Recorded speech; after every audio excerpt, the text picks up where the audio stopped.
Greetings, traveler. So we have the Golden Arrow Anomaly, Beast Mech Murloc, Naga, and Quill. Zephyrus Fulgent, AFK Jandice. XUN is immediately hovering the Jandice. You always have to find which hero you're going to reroll. So even if you kind of know what you're going to play, you still have to think a little bit. Okay, which one of the other ones is the worst one here? But does go for the Jandice. Now, it being the Golden Arrow Anomaly, it opens up swapping any minion you want into the shop and then goldening it with the arrow. So that means that he can golden time warps, which is amazing, right? Because Golden Arrow is very good because you can target the shop, which means you get triple rewards, but you can't target your board, right? So the one of the few downsides is, let's say you're playing Bran and you get a Golden Arrow, you can't target the Bran on your board. Same thing with time warps. If you buy the time warp, you can't target the time warp on your board. But Jandice can swap it into the shop, then Golden Arrow it, and now you have a golden time warp minion. In terms of strategies in this lobby, we have Rylak, but no elementals for the reroll. We have Quillbore, but there are poisons from Murloc. And then like Mech Naga is a little bit random, so you need some time warp help to deal with those. Like, you can't really play a Pexis without, like, a Sneed Buddy or something. Undead are out, so you're not going to get the Ghoul. You're not going to get the Stitch. XQN at any point can also switch this Surf and Surf and keep the Spellcraft for one turn and get a little bit stronger, because then he doesn't have a 1/1. Yeah, Jandice is really, really fun for this Anomaly. Makes me want to try her as well. Now that means that he gets the arrow on turn 6, right? So he doesn't have to save this arrow. So he could just follow the normal procedure here and go to tier 3. Next turn, golden a 3-drop, discover a 4-drop. And then on turn 6, he can pick whichever time warp he likes, swap it in the shop and golden it. Looks like he is not following that normal game plan here. He's going to roll instead of buying. He wanted to get a 1-cost spell, I bet. Or even a good 2-cost, but he didn't quite get it. Notices the 2 Tads in the shop, considering the freeze there, but no. So the idea there with the swap, I'm guessing, was he's gonna buy the 2/2 slime, then swap it, and then just buy the Reef Riffer. But because he already swapped into the Reef Riffer, he rolled to try and get a 1-cost spell, but unfortunately got oil again. So oil being a little bit of a block, it does do that sometimes. It's a very fun spell, but when you really need a 1 or a 2-cost spell, hitting oil is really annoying. Okay, apples and up. So interesting, he is chilling on this first arrow. So looks like he wanted to just level slightly slower. The one issue with that is you are going to just fight people that did make a golden 3-drop. So we do get a nice trade here. We shave off 4 damage. Like, this is just level, I'm guessing, because the shop is pretty... So he was just saving for a double arrow. All right, trades this 1/1, gets a bird buddy. That is an upgrade, not a huge one here. So we golden the Reef Ripper for Marin. And we got Scourfin, and then he used his trinket to get a big 4-drop, and then I guess he buffed that with Scourfin? I'm not sure here. Pashmar is the only one here that makes value, so goldening that makes sense. Chimera is very, very nice tempo, but I think if you can golden a 2-cost, right, we'd still prefer that. So here he does get his second arrow, which we talked about, so he didn't have to save the first one if he wanted to golden this. He could have also maybe goldened both time warp minions. Ooh. This is a good shop, I would say, to play the Pashmar and swap the Pashmar. Okay, he's first gonna make this golden. He didn't apple, but making that bigger isn't so good. Junk Jouster makes him very strong. Wow. It means that he's not getting economy, because normally what you do is you have that 4-drop, it gives you a magnetic, and then you just like sell them, right? It's like coins. But with Junk Jouster, he just get board white +3/+2. So he's considering that, but I guess he wants the money, right? He's like, I didn't golden you in order to get stats. I want money. Also, he has the Avenge, right? That needs to go off from the Pashmar. So it does make sense for him to take the token. You can take the second token here, but Nala, when you are generating spells from Pashmar, is considerable. He has to be a little careful here for his hand size limit, because we're getting 2 of those magnetics, And then the Pashmar gives you like what, 2 spellcraft and 2 spells. So at some point for the turn 8 combat, he has to be a little bit careful for hand size management, where you may have to sell that mech or something to increase the chance that you actually have hand space for Golden Arrow. Because unfortunately, Golden Arrow is not yet hand protected, which is really dumb. Because like spellcrafts are hand protected, right? So if you have a bunch of spellcrafts and then at the start of the turn you didn't have hand space, you can just like sell cards and the spellcrafts will come into your hand. The fact that Golden Arrow doesn't have that, it's really frustrating because you have to really think about it in this anomaly to not have too much value. Because if you have 10 cards in your hands, you just don't get a Golden Arrow, which is awful. Yeah, you can see how quickly the hand fills up, right? If the Pashmar procs twice and the mech dies, your hand is full. That's it. There you go, full hand. That's all you can fit. Does wind around here, which is very nice. Gets lots of value. We got potentially 4 gold here with this overconfidence in the coin, then some tempo from the taunts, more money from the mechs, and then some tempo from the spellcrafts. I'd be shocked if we're not leveling. So just have to figure out what else he wants to do with the turn, because we do want to dump these cards so that we can make hand space for new ones. Yeah, throw some buffs on the Pashmar. That seems reasonable. Use our coin. Yeah, because we do have to empty our hand. He's checking if there are good battle cries for his Rylak here. Saying, okay, do I want to invest in that? Because I do have a good amount left. Oh, well, the swap, it's entirely free. If it's entirely free, sure. We can easily sell this Bird Buddy to make board space to continue selling. He's considering whether he wants the Junk Jouster here. It's a bit of an awkward one. I don't think much matters. So he's just going to magnetize. He's not even going to sell anything. That, I guess, makes some sense because, you know, if you're just selling them to make hand space, I guess you can just magnetize. And again, the one downside is that your mech might not die. Especially now that he has 5 taunts, that becomes a real threat where you're too strong.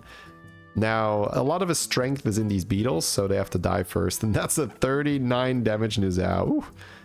Dodges the hit on the Pashmar, so not going to get the Doom scenario.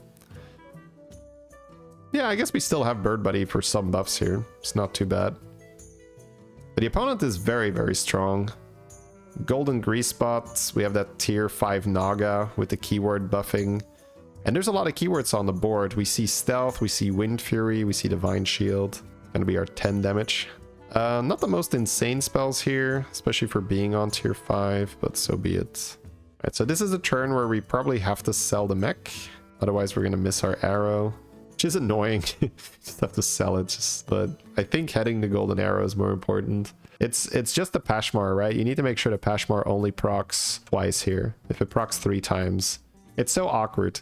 One of the most common ways this goes wrong is if you have to golden a road boar on turn 4 on tier 3, and then on turn 5 you have to like put the road boar in the back to make sure it doesn't farm gems, you know, so that your whole hand is full. Because that's how I initially got wrecked by that mechanic. I was like, oh yeah, golden road boar, I'm so strong. I was like, oh no. Felboar is a like fan, well, not fan favorite, I guess, but I would say high level player favorite. Not for this game, though. He's not interested in it. I guess he doesn't have spell power yet.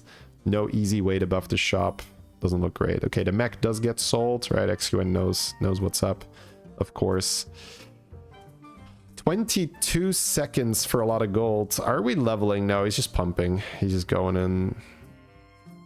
Fellhorn is out. Okay. Man, we have to like burn our gold so fast. This is... I feel like leveling would have been okay, but then again, it's easy to micromanage those spots. Even casting beetles, it's good tempo though, but you gotta be so careful because I feel like the Naga now goes off 3 times, which means we add, well, in this case, 9 cards to the hand because we have a Tiger Shark. So I think the arrow is getting burned here. Unless the Pashmar gets sniped, which is not happening. So you'd have to suicide the Pashmar, but it's got 33 health. That's not, yeah, super annoying that's a consideration.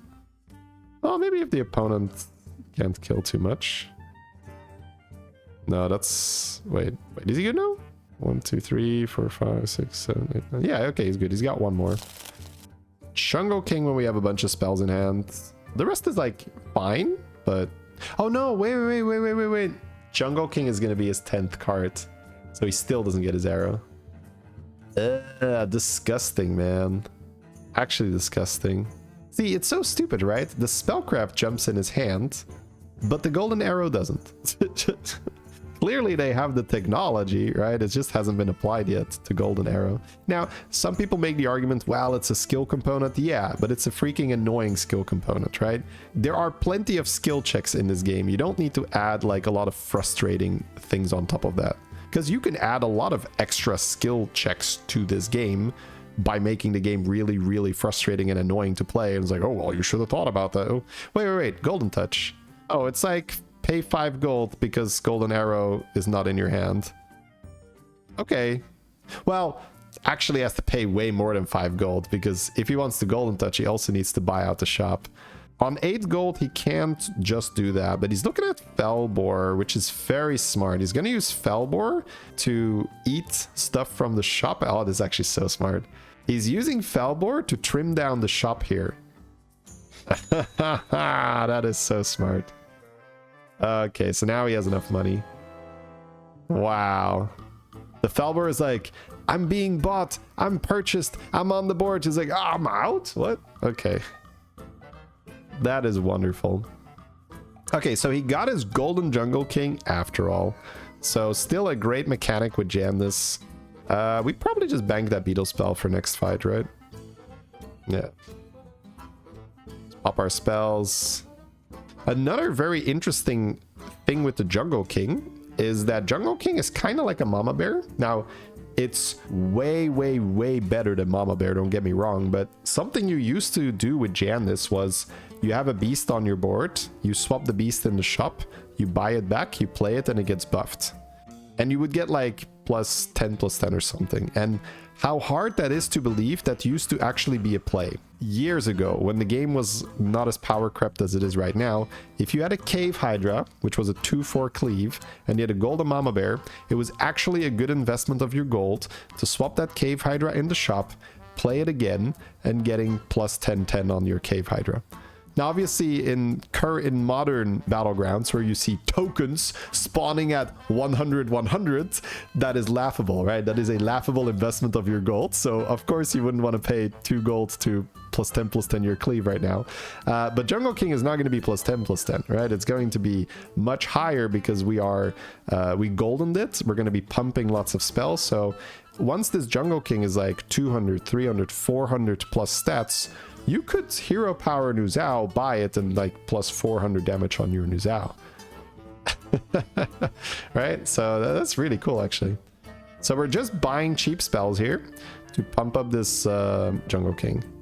It works with every spell, doesn't it? Oh, it works on spellcrafts too and gems? That is so broken, man. The fact that Time Warp Nala and the Jungle King work with any spell, not just tavern spells, is insane. There is another one, right, that just works with tavern spells, and I always get confused why one, like Time Warp Hooktail, I guess, but I don't know. There's like another one where I say like, oh, this doesn't make sense. Yeah, he's already going to start buffing. Okay. So yeah, we play all our spells, pew, pew, pew, pew, pew, get the Jungle King as high as possible. And then we buy our Nuzao. Is he going to buy that Forest Rover as well? Looks like it, right? Just to have a full board of beasts here. Holy, look at that, chat. You love to see it. That is nasty. Now he has to position in a way where he's not too strong, so he still gets some Pashmar milk. So this is why we have that Nuzao in the back.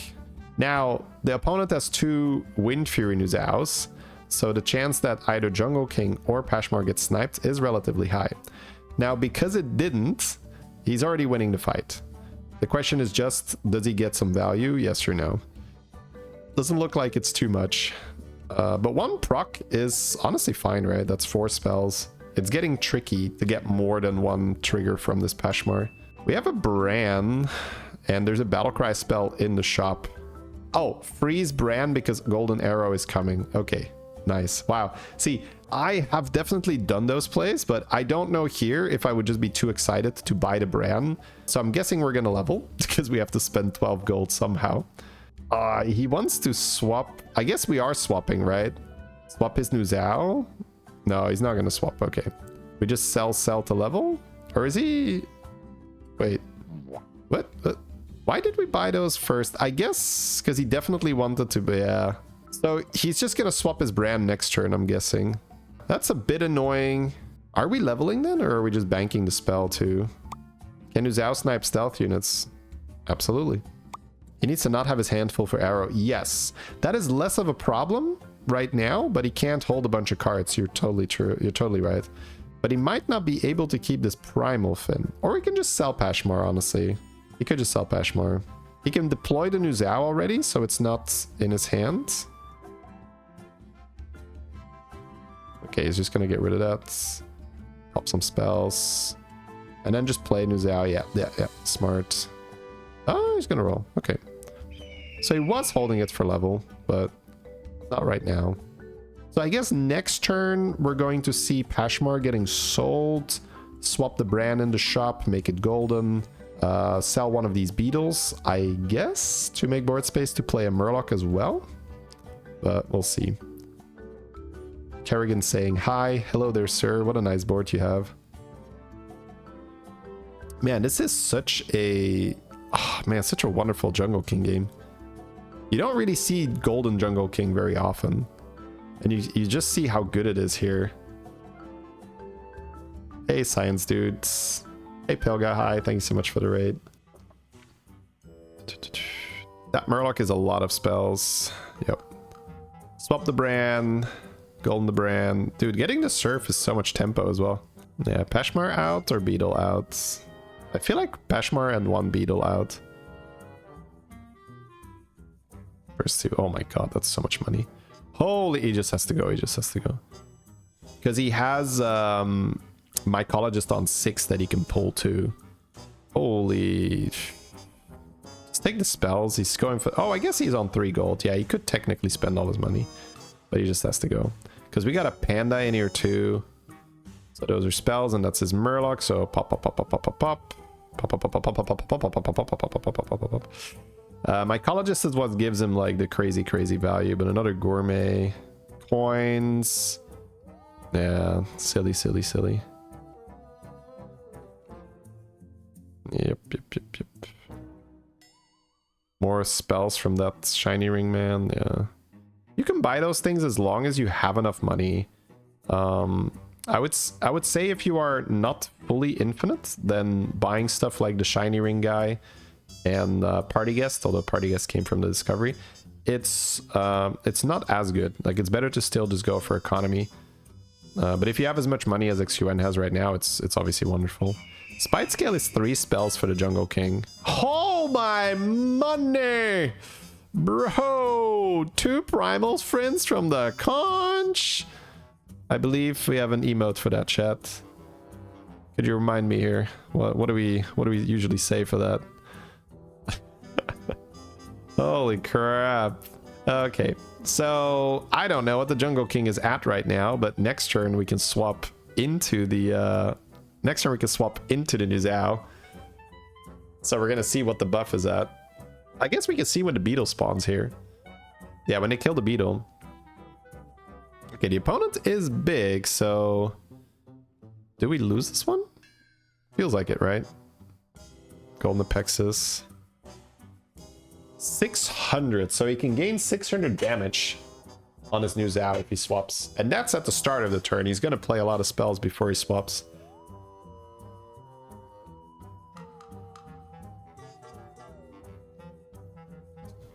Alright, so down to the top 3. I would say right now it's a good time to fish for extra tokens. I would say that Jungle King got a little weaker with the removal of got a little weaker with the removal of Mount. Oh, sorry guys, I'm just getting interrupted by all these OFCs flying left, right, and center. There's also so many spells in this Magic Fin because he has the spellcraft in there. So with the golden brand, that's 9 spellcraft in his hand. He just has to empty his hand. Okay, he's just not gonna care. He also has Jandice hero power for that Murloc, but that's obviously not worth it because we're gonna swap a Nuzao. I think he's trying to swap Nuzao here to not hit the... Holy bro. I'm actually getting annoyed in his stead. Now, yeah, does he have a crazy game? Yeah, of course, right? It's a great game, but that's like 2 or 3 times where he wants to swap and it just hits the guy that is already... It basically hits the one guy that he doesn't want it to hit, right? Because if he doesn't swap into Nuzao, he gains an additional like 700 damage there. So he's gonna keep Reborn Party Guest because it's a token. And I guess more beetles, like Shimmermoth is great. He's got 1 in his hand. He's down to 3 gold, so has to be a little bit careful. Surf and Surf over another Nuzao. He's having to make these decisions very quickly, but Surf and Surf is nice because it gives you a token, which when it spawns, it's another 700. Probably Chef Beast here to find more tokens. Targeting the beetle, which is like a little bit difficult, because you kind of don't hate getting the beetle because it is more, there's more tokens. Keeping the what's his face? Amalgam on the board opens up tripling it. So many hits here. Is he selling out a brand here or not yet? That would suggest that we're not selling out a brand. Yeah. He's fine chilling. He's like, I'm good here. Okay, so Scam. Scam is like, it's a good scam board because it's double Wind Fury, Divine Shield, Nuzao. It's an excellent scam board, right? This guy did a great job building his board. But yeah, tokens generally pretty good against Scam. He's also big enough that the Nuzaos are barely doing anything. Jungle King also has Divine Shield, so was protected. Yeah, 2 Surf and Surfs as well for extra tokens. You can see just how big the Surf tokens are because of all these Jungle King buffs. All right, so gets the win here. If he uses this Primal Fin and finds the Golden Amalgam, it's quite good. Swapping Shimmermoth in... Oh, he's just selling out of the token. Sure, that works. Probably doesn't hate buying Surf and Surf, but it's early in the turn and he has 100 seconds.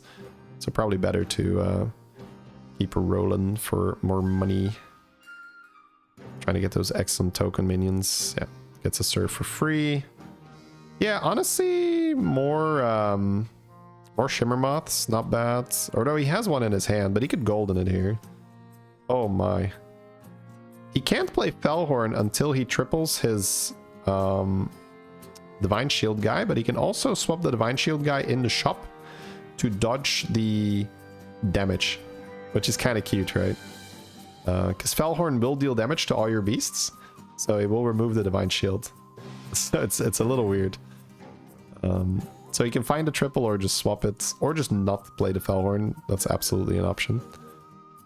Has a Rover in his hand for a token. Buff, buff, buff, buff, buff. Oh, so much money. I thought that he might have taken the lasso there with the mycologist, but there's so much to consider, so it's hard to get it right.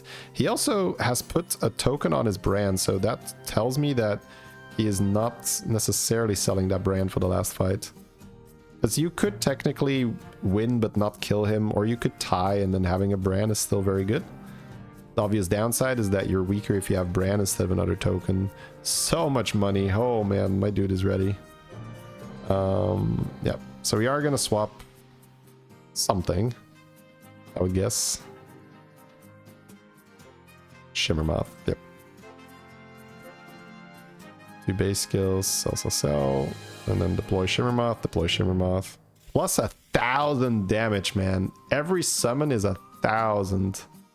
Yeah, 0 Scarabs for this Golden Wind Fury Nuzao is very sad. Or just Reborns, right? Reborns for his Shimmermoths are crazy good.